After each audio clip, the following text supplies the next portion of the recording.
अपने ससुराल में आओ। जी माँ जी, पर मेरे दहेज का सामान बाहर ट्रक में है, आप मेरे कमरे में रखवा दीजिए। और माँ जी, मेरे दहेज को भी। अरे जेठानी जी, आप क्या दहेज लाई हो? मुझे तो आपका कुछ भी नहीं दिखाई दे रहा। अरे नहीं, मैं भी दहेज लाई हूँ। देखो ना, बाहर बहुत सारा राशन रखा हुआ है। 200 किलो गेहूं भेजे हैं मेरे पिताजी ने, 70 किलो चावल और बाकी 20 किलो अलग अलग तरह की दाल। वो क्या है ना, मेरे पिताजी किसान है ना। शादी के दहेज में कोई चावल गेहूं लेकर आता है क्या? अरे देखो, मैं कितना सारा सामान लेकर आई हूँ। बेड है, अलमारी है, सोफा सेट है, वॉशिंग मशीन है, न्यू गैस सिलेंडर है। तुम्हारे गेहूं चावल से कपड़े धुलेंगे, या तुम उस पर सो जाओगी, या उस पर खाना पकाओगी? ये सब कौन दहेज में देता है? तुमसे अच्छा तो मेरा दहेज का सामान आया। बताओ माँ जी, आपकी बड़ी बहू आपके घर में कोई दहेज लेकर नहीं आई? अच्छा सा सामान। वही तो बहू, ये है गरीब कहीं की। मैंने बोला था अच्छा खासा दहेज दे देना, लेकिन नहीं, इसके पिताजी ने तो राशन भंडार भिजवा दिया है। अचार डालें इसका। माँ जी, आप तो अच्छे से जानती हैं, पिताजी ने पहले ही आपको कह दिया था कि वो इतना सारा सामान नहीं दे पाएंगे, लेकिन हाँ, इतना अनाज दे देंगे जिससे घर में खाने की कमी नहीं होगी। चाट लो इस राशन को तुम।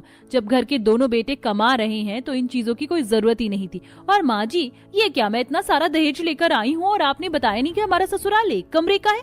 अब मैं अपना दहेज का सामान कहाँ रखूंगी? इनका आटा दाल चावल तो बिल्कुल नहीं आएगा। पहले मेरा दहेज रखवाइए, इनका नहीं। ऐसे कैसे? मेरा भी तो दहेज का सामान है, वो कहाँ जाएगा? वो भी इसी एक कमरे में रहेगा। वो जितना तुम्हारा है उतना ही मेरा भी है ना माँ जी? हाँ है तो, लेकिन मेरी अमीर बहू का ज्यादा दहेज आया है तो वो रहेगा। ये तेरे 200 किलो के गेहूं का क्या मैं अपने सर पर रखूं? बिल्कुल सही कहा माँ जी ने। यहाँ पहले मेरा सामान आएगा और ये गेहूं बाहर रख दो आप। गेहूं ज्यादा है, वो बाहर रख दूंगी, लेकिन बाकी चीज यहाँ रखवाऊंगी। आखिर ये भी मेरा कमरा है। अरे माँ, शादी का सारा दिन यही दरवाजे पर ही पूरा करवाना है क्या? थक गया हूँ मैं। अरे हाँ, जाओ सारे बच्चे आराम करो। माधव, मनीष, छोटी बहू का बेड उस दीवार के कोने पर लगा दो, और तुम दोनों, तुम्हारा तो दहेज का सामान ही नहीं आया है तो वहाँ जमीन पर सो जाओ। ठीक है माँ जी। दोनों बेटे एक कोने में बेड लगवा देते हैं, वहीं दूसरी तरफ आरजू गद्दा बिछाती है। उसकी मदद तृप्ति भी करती है। लाइए भाभी, आपकी मदद करवा देती हूँ, काम जल्दी हो जाएगा। आप थक गई होंगी ना थोड़ा सा। कुछ ही देर में एक ही कमरे के बिस्तर पर आराम करते हैं। अगले दिन दोनों बहू पहली रसोई का खाना बनाती हैं। तब ओ जेठानी जी, ये गैस सिलेंडर्स मैं लेकर आई हूँ, इसलिए सबसे पहले इस पर मैं खाना बनाऊंगी। आप जब तक आलू वालू सब्जी वब्जी काट लो। मन तो नहीं है मेरा कि अपने दहेज की चीज आपको छूने दूं, लेकिन बना लेना। इस चक्कर में सब लोगों को खाना बनाने का ठेका मैं तो नहीं ले सकती ना।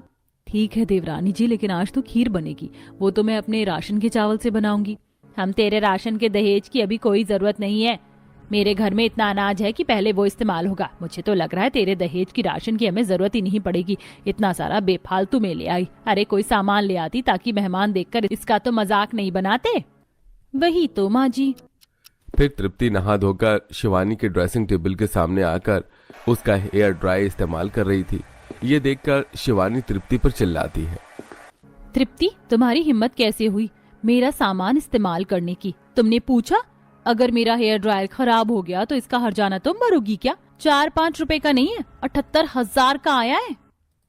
सॉरी भाभी, मुझे नहीं पता था आप इतना गुस्सा करेंगी। मैं कभी छूती ही नहीं। पूछ भी तो सकती हो ना तुम, लेकिन नहीं। यही तो बात है कि ये एक कमरे का ससुराल है। अगर मेरा पर्सनल कमरा होता तो तुम्हें अंदर घुसने से पहले भी सोचना होता। कोई बात नहीं बहू, जाने दे। कुछ देर बाद सब एक साथ बैठकर पहली रसोई का खाना खाते हैं। फिर शादी के कपड़े धुल रहे होते हैं तो सास वॉशिंग मशीन में कपड़े धोते हुए देख खुश होती है। अरे वाह बहू, मुझे या घर में किसी को भी हाथ से कपड़े धोने नहीं पड़ेंगे। ये वॉशिंग मशीन है ना, और ये कपड़े तो बहुत जल्दी सूख गए, बस हवा लगानी है। यही तो काम है माँ जी इस वॉशिंग मशीन का। अमीर घर से हूँ तो आपने ये वॉशिंग मशीन देख ली, वरना गरीब बहू के चलते आप इन अच्छी चीजों का कभी लाभ ही नहीं उठा पाती। हाँ बहू, ऐसे गरीब बहू भी कुछ दहेज में सामान लाती, लेकिन नहीं, चावल बावल उठा लाई है। अरे सोफा सेट लगे, कम से कम रिश्तेदार तो देखते, लेकिन नहीं।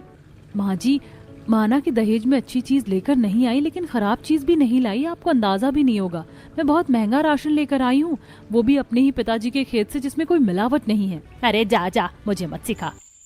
रात को सोने में गरीब बहू को प्रॉब्लम होती है। बाकी सब तो आराम से सोते हैं, लेकिन जमीन पर उसे जगह नहीं मिलती। बगल में नंद जो सो रही थी। तृप्ति, तुम थोड़ा उधर हो जाओ, मुझे जगह नहीं मिल रही है। यहाँ तुम्हारे भैया हैं। भाभी, इस तरफ दीवार है और इधर भी जगह नहीं है। छोटी भाभी के दहेज का सामान भी रखा और आपके दाल चावल भी है, फिर कहाँ जाएं और सोने। अच्छा ठीक है। जैसे तैसे आरजू सो जाती है। कुछ देर बाद दो चूहे आकर दाल चावल की बोरी को काट देते हैं और शिवानी के नए पलंग के गद्दे को भी कुतर जाते हैं।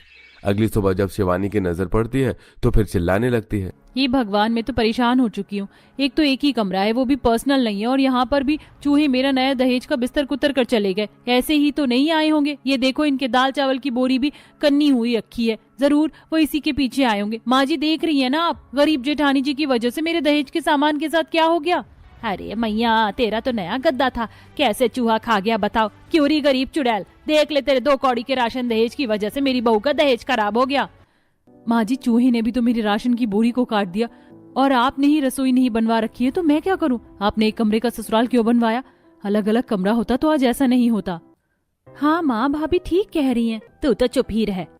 ये कहकर सब अपने अपने काम में लग जाते हैं। फिर शिवानी ओवन में चीज पास्ता बनाकर लाती है, जिसे खाकर सास बहुत खुश होती है। वाह बहू, तूने कितना अच्छा बनाया है, मैंने तो पहली बार खाया। चलो, कुछ तो फायदा हो रहा है दहेज में तेरे सामान लाने का। इसके चावल को तो कुकर में ही पकाना होगा। छोड़िए, बेचारी गरीब जेठानी को क्या बार बार ट्रोल करना। ये लीजिए, आप भी खा लीजिए, कभी खाया नहीं होगा ना। शुक्रिया, वैसे ये बहुत अच्छा लग रहा है खाने में। अच्छा तो लगेगा ही, मैंने ओवन में जो बनाया है। ऐसी वक्त गुजरता है। एक दिन आरजू खाली वॉशिंग मशीन की अलमारी पर अपने गेहूं और दाल चावल की बोरी रख रही होती है, जिसे देख देवरानी चिढ़ जाती है। ओहो, क्या हरकत की है आपने मेरी वॉशिंग मशीन के अंदर। चावल की बोरी क्यों रखी है? मशीन खराब करना चाहती हो क्या? वैसे ही इस एक कमरे में जगह नहीं है। अरे, इसी एक कमरे में जगह होती तो मैं चावल की बोरी इसमें क्यों रखती। जगह बन जाए इसलिए मैंने खाली वॉशिंग मशीन में बोरी रख दी, फिर बाद में हटा देती जब तुम्हें कपड़े धोने होते। नहीं, आप मेरी वॉशिंग मशीन को खराब करना चाहती हैं क्या? आप हटा लीजिए इसे यहाँ से। आरजू समझाती है, फिर भी शिवानी खुद से उसकी बोरी को निकालकर घर के गेहूं के ड्रम के साथ रख देती है। वहीं दोनों बेटे एक कंपनी में काम करते थे, जहां इलेक्शन के दौरान सारी चीज महंगी हो जाती है और उनकी कंपनी किसी इलीगल काम में होती है, जिस वजह से बंद कर दी जाती है और दोनों भाई नौकरी से हाथ धो बैठते हैं। फिर शाम को सब खत्म हो गया, अब हम क्या करेंगे? घर का खर्चा कैसे चलेगा? जिस कंपनी में थे उस कंपनी का नाम सुनकर तो हमें इतनी जल्दी काम भी नहीं मिलेगा, क्योंकि एक्सपीरियंस हमें इस कंपनी का है, पर हमने तो कुछ गलत नहीं किया था ना। हाँ भैया, समझ नहीं आ रहा घर वालों को कैसे बताएं। क्या हुआ बेटा, क्या बताना है? तुम दोनों बहुत परेशान हो। माँ, भैया और मेरी नौकरी छूट गई है। इलेक्शन की वजह से सब बर्बाद हो गया और अब तो हमारी नौकरी भी नहीं रही, तो घर का खर्चा कैसे चलेगा ये भी नहीं पता। क्या? ये तो नहीं होना चाहिए था। आप कहीं और देखना, हो सकता है कहीं नौकरी मिल जाए। हाँ, कोशिश तो करेंगे। हफ्ता गुजर जाता है, दोनों भाइयों को कहीं भी नौकरी नहीं मिलती और घर का खर्च चलाने के लिए अब आरजू का दहेज का राशन लाया जाता है। उसी के ही दाल चावल बनते हैं और बहू गेहूं को पीस कर घर में रोटी बनाती है। जब एक दिन शिवानी फिर से अपने दहेज के सामान पर इतरा रही होती है, तब नंद, बस करो भाभी, बड़ी भाभी को आप कितना सुनाओगी। अरे, उन्होंने यहाँ पर अपने 2 चावल की बोरी ही तो रखी थी, बाकी उनका सारा सामान बाहर है। अब तो शर्म कर लीजिए, घर में खाने पीने को कुछ नहीं है, हर तरफ महंगाई हो रही है। आपको पता है 1 हफ्ते से हम कैसे खाना खा रहे हैं?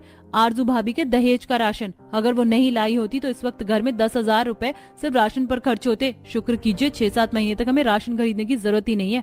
हम सबको तो एहसानमंद होना चाहिए, लेकिन आप बस सुनाई जा रही हैं।